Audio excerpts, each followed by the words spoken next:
To live without philosophizing is in truth the same as keeping the eyes closed without attempting to open them. There is nothing so strange and so unbelievable that it has not been said by one philosopher or another. In order to seek truth, it is necessary once in the course of our life to doubt, as far as possible, of all things.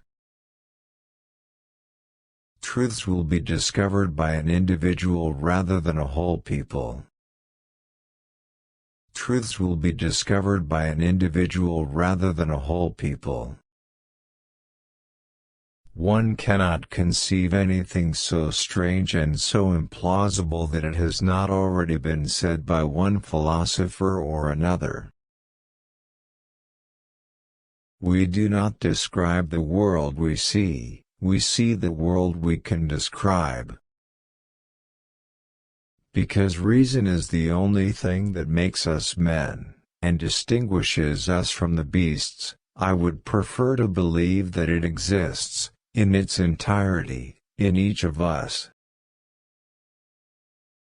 To live without philosophizing is in truth the same as keeping the eyes closed without attempting to open them.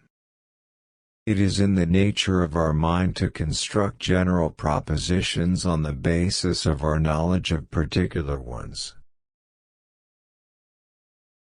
Our convictions result from custom and example very much more than from any knowledge that is certain. There is nothing more ancient than the truth.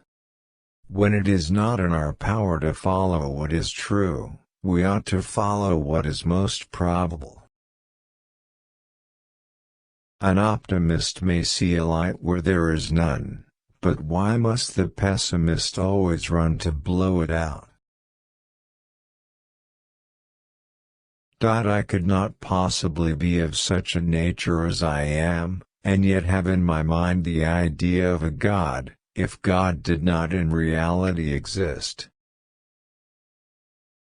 By God, I understand a substance which is infinite, independent, supremely intelligent, supremely powerful.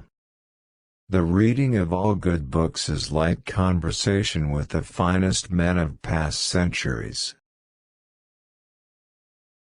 When I was examining what I was, I realized that I could pretend that I had no body. But I could not pretend in the same way that I did not exist. With me, everything turns into mathematics.